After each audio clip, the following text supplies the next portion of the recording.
Rome 2013. I held a euro in my hand and flicked it into the Trevi fountain.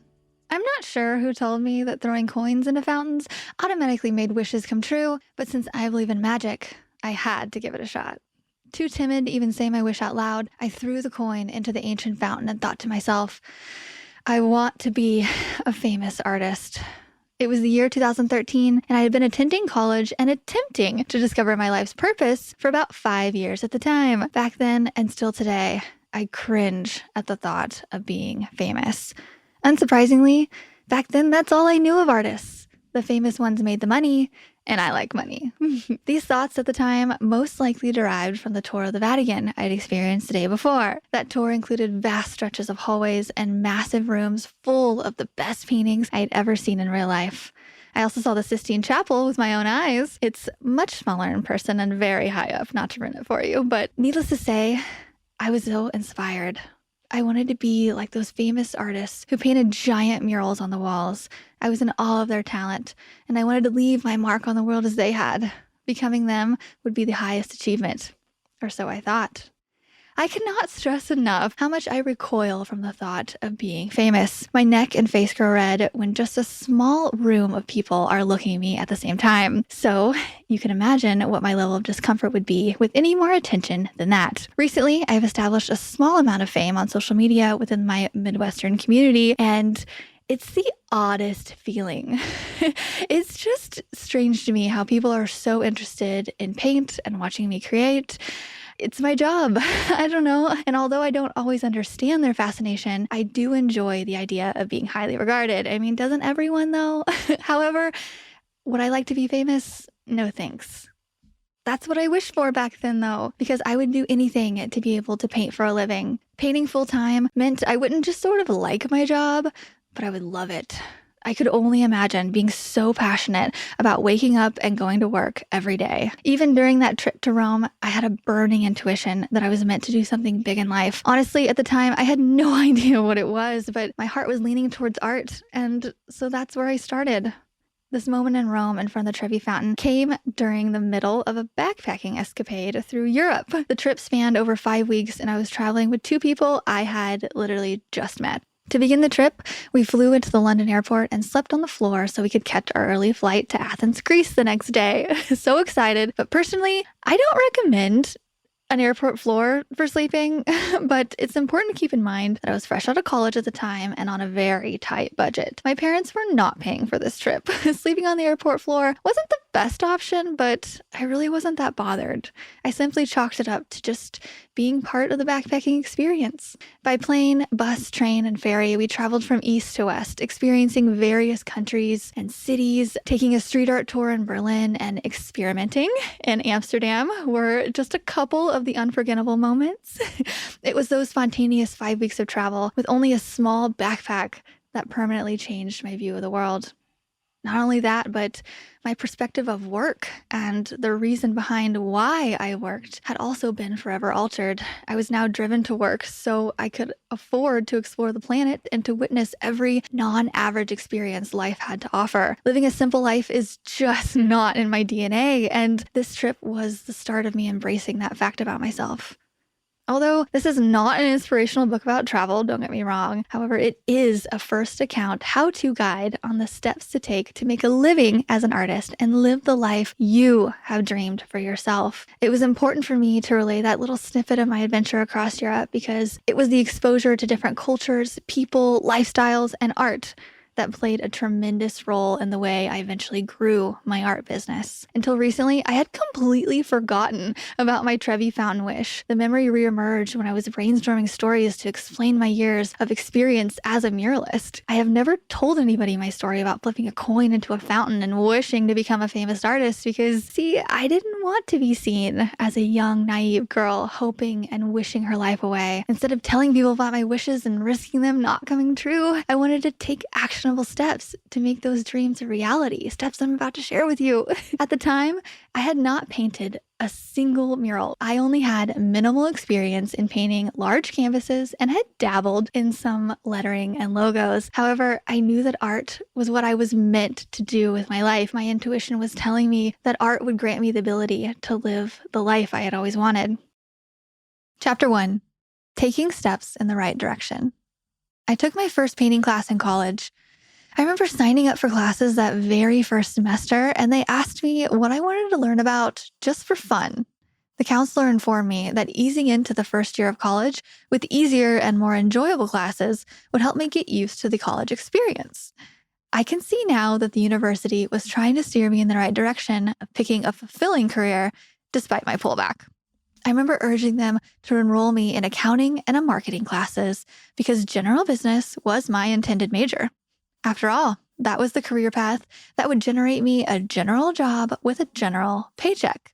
Despite my best efforts to just get to the point, collect credits, and get college over with, I found myself enrolled in Painting 1. Perhaps it would make a much more inspirational beginning to the story if I could say that this first painting class changed my mind entirely about my career. But the truth is, it didn't change my mind at all.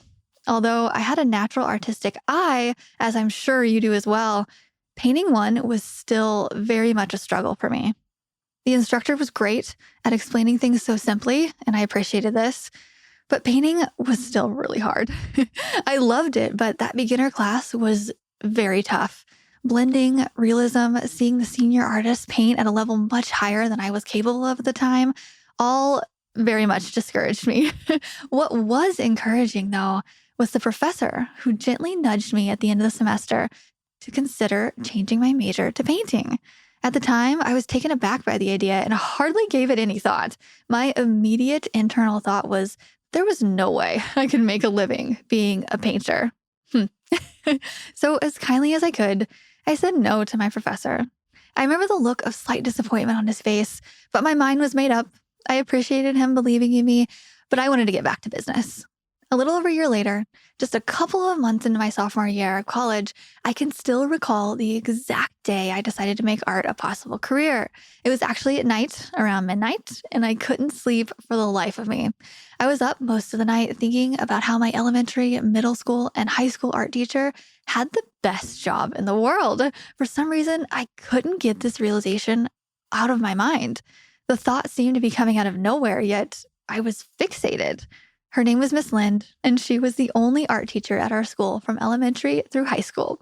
You see, I grew up in a very small town with a population of less than 400 and a graduating class of 32 students. Actually, my little brother's class had 22 students, which was the average. We had 32, and the teachers didn't know what to do with us because this was such a big class.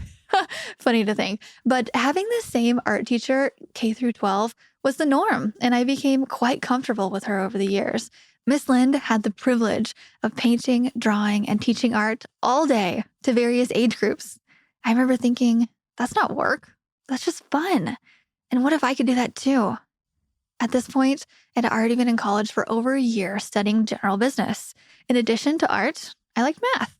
I'd figured that a degree involving business would guarantee me a post-college job.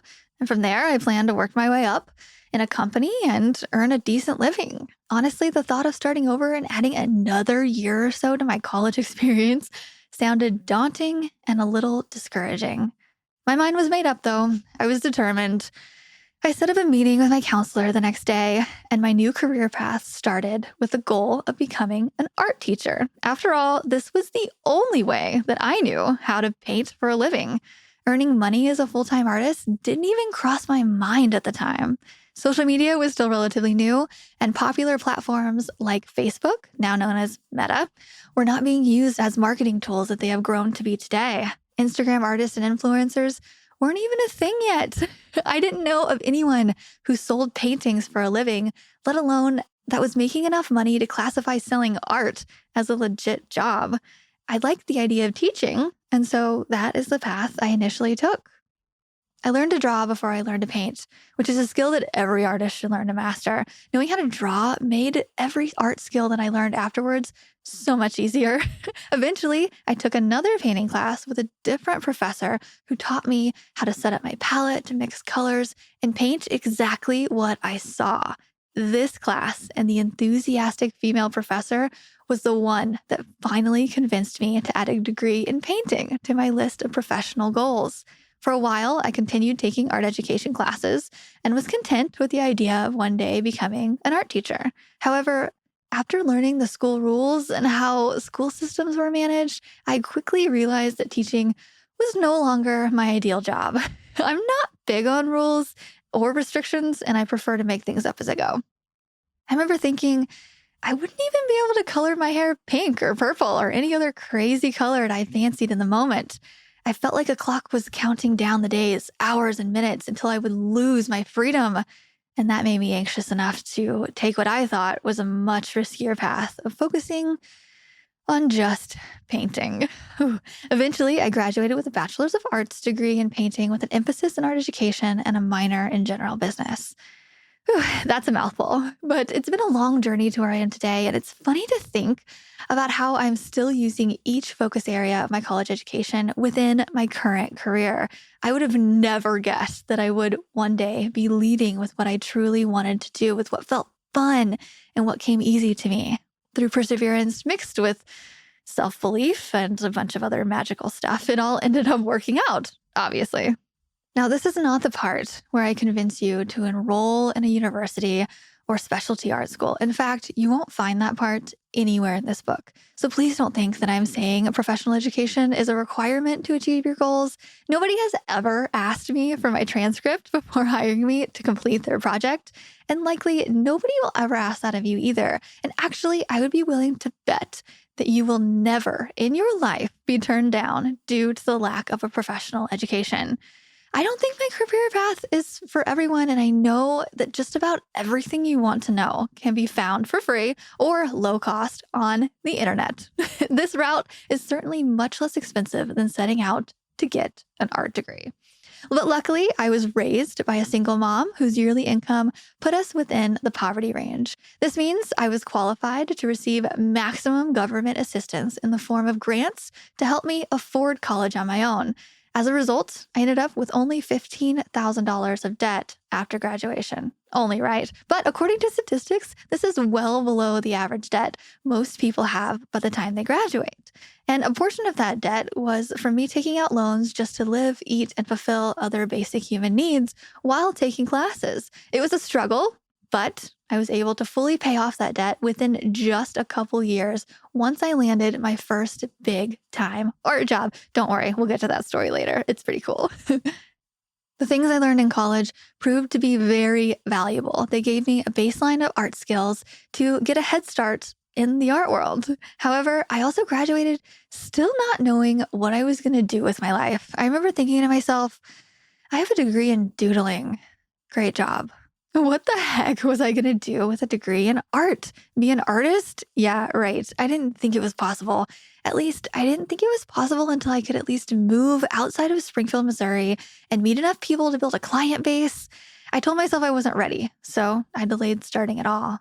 Even after hours of professional instruction and earning a degree, I wasn't ready. Yeah.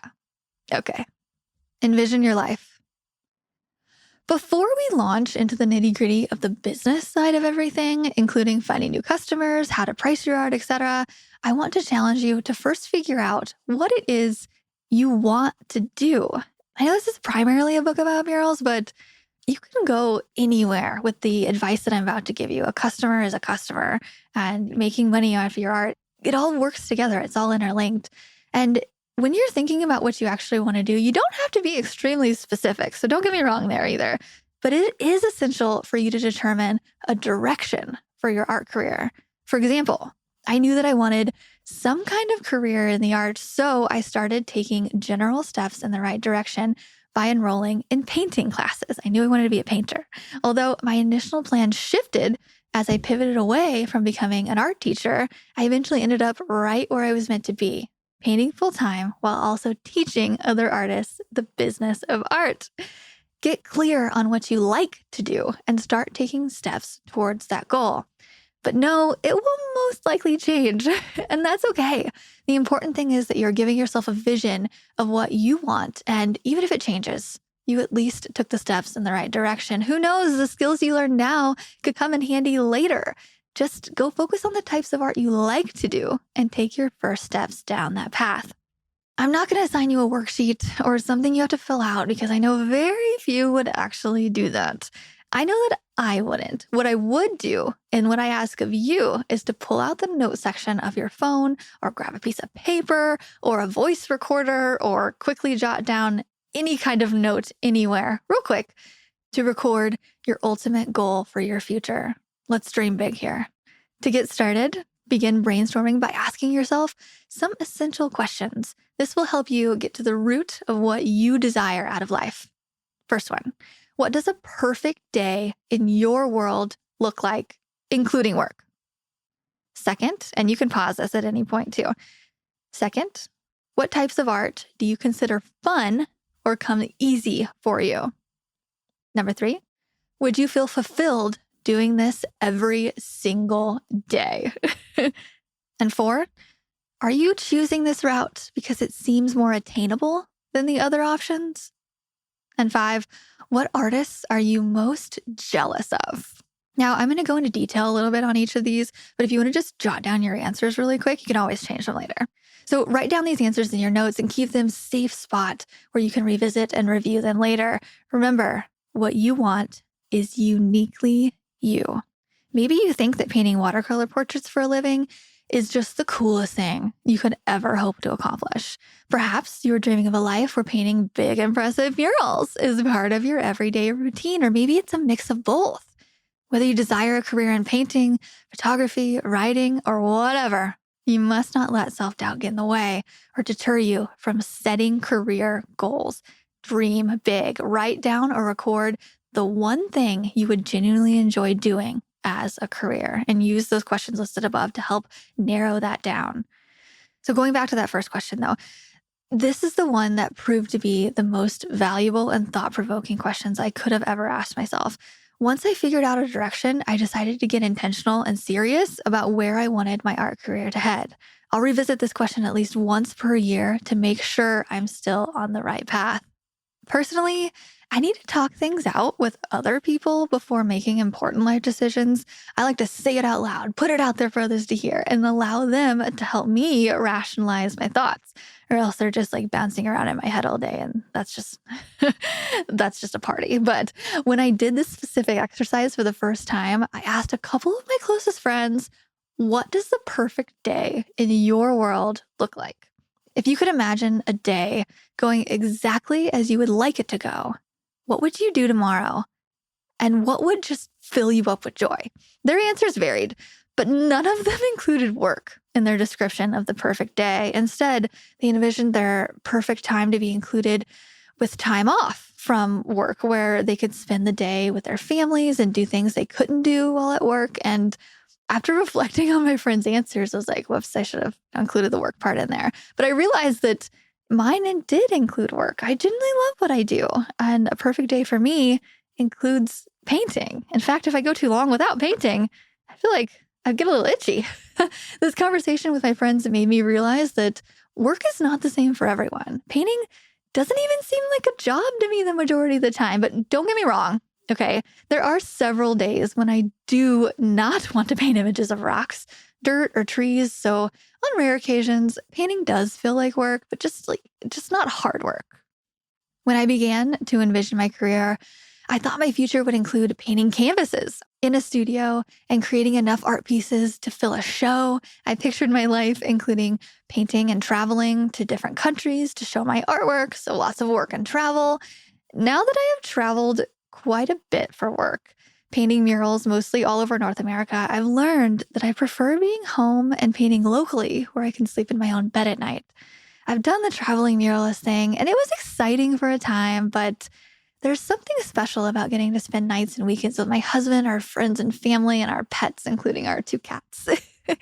Traveling to paint quickly started to feel like a job instead of an adventure, and just to let you know, homesickness is a real thing. So looking back, I laugh at my past mentality about traveling and painting. I wanted to be a traveling artist so badly back then, and it's interesting to see how my goals have changed throughout the years. And while life was fun, I can now feel that painting locally is where I'm most comfortable. However, if I had never done it, I might still be wondering, what if? I'm telling you this so that you can see the importance of envisioning your life and being open to changing direction. Like the things you write down right now are not written in stone. You can change it anytime. And often we change as we grow too. I'm a completely different person as I was 10 years ago, and you will be too. I will be in 10 years. But gaining clarity on what it is you want to do right now is the key to helping you take the necessary steps to achieve your dreams. Although your goals may shift and change entirely along the way, at least you actively took steps in the right direction. I feel like that's how we figure out what we do and don't want. And remember, dreaming without action will achieve literally nothing. So wishing without effort is just a waste of time. And this book is going to help you take action. Oh, I'm so excited to get to it. But okay, anyway, during my first semester of college, I was only focused on choosing a degree that would help me make money. For a short amount of time, that adult way of thinking held me back from picking a path I felt passionate about. Sure, having an adult mindset can be beneficial at times. However, it can sometimes prevent us from pursuing our dreams out of, trying to do what we think is right. I would also like for you to look externally and observe the lives of artists who are doing what you would like to do. You can conduct a Google search or even scroll through Instagram or any other social media to see what other artists in your industry are doing. Which artists are you jealous of? Be honest with yourself. This is which artists would you switch places with in a heartbeat because they seem to have the perfect career. Pinpointing artists that you envy and reflecting on why you envy them can help you narrow down your desired career path. And don't be so hard on yourself for feeling those jealous feelings either. We all get jealous. I get jealous. Your mom gets jealous. Everybody gets jealous. But it's what we do with that jealousy that matters. If we show it or we act on it, or we could use it as ambition, or we could use it to fuel our productivity. How can you transform that envy into motivation? You will be more likely to achieve your goals if you own them rather than having someone tell you what your goals should be based on their own experiences or someone else's. So take a minute to figure that out for yourself. We all have different wants, needs, talents, habits, and personalities that should be considered when making career path decisions. It's a personal choice for everyone and not something that can be prescribed from a book, sorry. But find an artist that seems to have it all figured out and is living your dream life, and this will be your guiding light to becoming the artist you ultimately want to become. Just to give you some insight, the artists you idolize are not likely artists admired by the next reader of this book either. Relish in those differences and know that those variances are what make you unique. The art you want to create and the style you want to use will not be the same as those of the next artist. There's no one-size-fits-all approach, and that's why there is room for all of us within the art industry. Write your answers to the questions down. At the very least, record your thoughts. Take a mental note. It'll be fun to look back at those notes and later and say, hey, I did those things, or I met those goals. Check back in on your answers to those essential questions, and don't forget to celebrate your successes when you hit both the smallest and largest of milestones. Use this activity as a starting point, and then consider the valuable business advice I'm about to give you. If you liked this chapter preview of my book, Mural Money, this is just a small snippet of my 15 plus hour audio version of my book, and it is available at muralmoney.com. The Mural Money book, I wrote this about 3 years ago or so, and I put my all into it. Man, I just slept, breathed writing for a solid, I want to say about 6 full months. It took me to write this book, and I've gotten so much good feedback on it, but more, I'm just so excited that this is a time capsule of a time when I was able to record everything that it took to go from 0 to 100K and all the lessons in between and all the silly mistakes and the funny stories and just the nostalgia of it. But it's there to help you in the beginning of your mural journey. Go from 0 or just starting to paint murals, or maybe you're in the middle of it and you need some help just getting to that next level. I share everything in that book of the tips and tricks that I use to gain new customers and pitch myself, and a lot of tips from guests from this podcast. I took the best of the best and I took it and summarized it and gave them credit and put them in the book. And it's a really great comprehensive how to mural from 0 to 100 step by step. You can go to muralmoney.com and you can pick up the physical copy or the Audible. I think they're $25-ish, or you can get the audio version for just $17 if you buy directly from me at muralmoney.com. So the audio version, muralmoney.com, just $17, and it's 15 plus hours of mural inspiration, as you heard. So if you're amazed by what you heard, go to muralmoney.com. And yeah, I'll see you next week for another episode of the Artist Academy podcast.